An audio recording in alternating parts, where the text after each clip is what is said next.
Good morning and happy Wednesday. On yesterday, I read Joshua chapter 16 through 20, and I wrote, like I was saying at the end of the reading, the dividing of the land amongst the children of Israel seemed incomplete since I read about 7 divisions for 12 tribes. I know some were able to inherit land, but I don't know how many. So that's a question that can be answered as we continue to read along.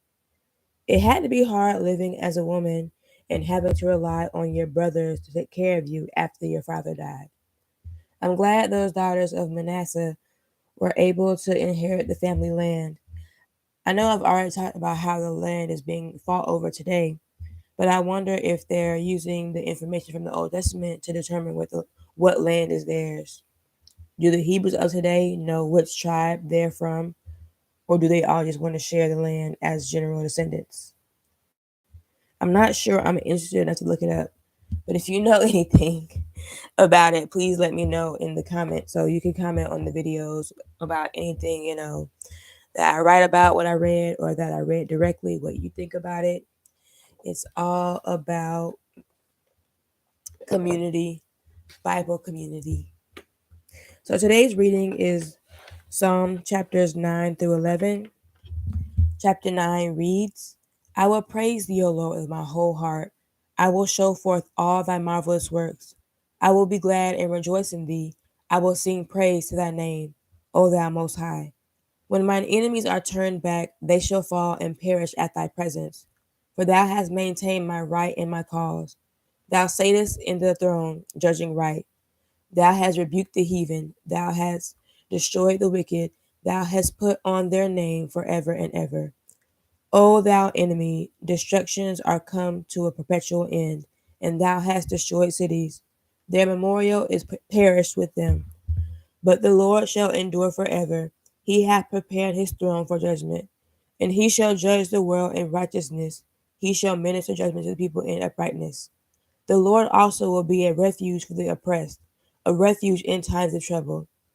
And they that know thy name will put their trust in thee, for thou, Lord, hast not forsaken them that seek thee. Sing praises to the Lord, which dwelleth in Zion. Declare among the people his doings. When he maketh inquisition for blood, he remembereth them. He forgetteth not the cry of the humble. Have mercy upon me, O Lord. Consider my trouble when I suffer of them that hate me. Thou that liftest me up from the gates of death,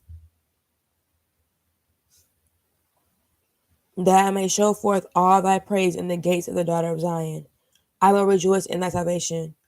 The heathen are sunk down in the pit that they made, and the net which they hid is their own foot taken. The Lord is known by the judgment which he executeth. The wicked is snared in the work of his own hands. Higgaion. The wicked shall be turned into hell, and all the nations that forget God. For the needy shall not always be forgotten. The expectation of the poor shall not perish forever. Arise, O Lord, let not man prevail.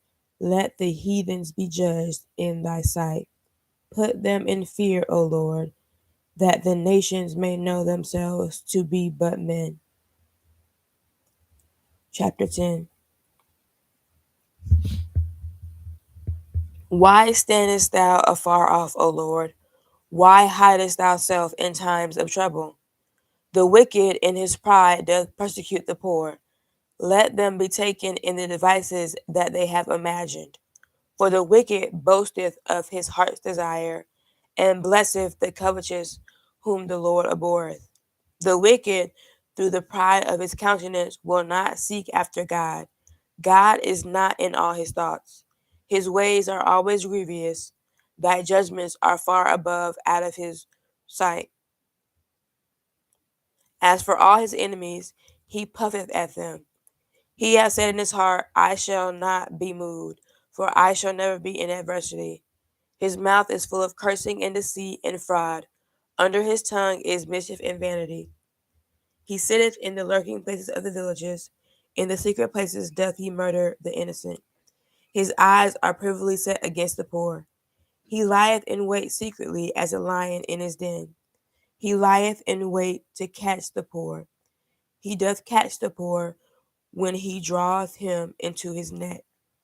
He croucheth and humbleth himself, that the poor may fall by his strong ones. He hath said in his heart, God hath forgotten. He hideth his face, he will never see it.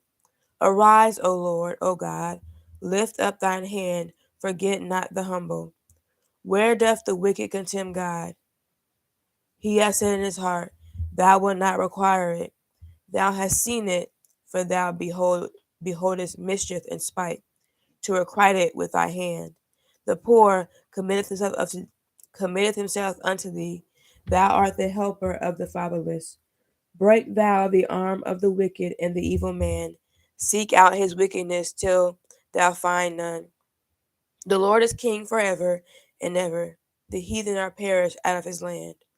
Lord, thou hast heard the desire of the humble. Thou wilt prepare their heart. Thou wilt cause thine ear to hear, to judge the fatherless and the oppressed, that the man of the earth may no more oppress. Chapter 11. In the Lord put I my trust. How say ye to my soul, Flee as a bird to your mountain? For lo, the wicked bend their bow, they make ready their arrow upon the string, that they may probably shoot at the upright in heart. If the foundations be destroyed, what can the righteous do? The Lord is in his holy temple, the Lord's throne is in heaven. His eyes behold, his eyelids try the children of men. The Lord trieth the righteous, but the wicked and him that loveth violence his soul hateth. Upon the wicked he shall rain snares, fire and brimstone, and an horrible tempest. This shall be the portion of their cup. For the righteous Lord loveth righteousness. His countenance doth behold the upright. Thank you, Lord, for the reading of your holy word. I will think about it, write about it, and encourage you to do the same as always. Think about it, write about it, talk about it, pray about it. We want to get this word in our heart as much as we can. Have a blessed day. Bye.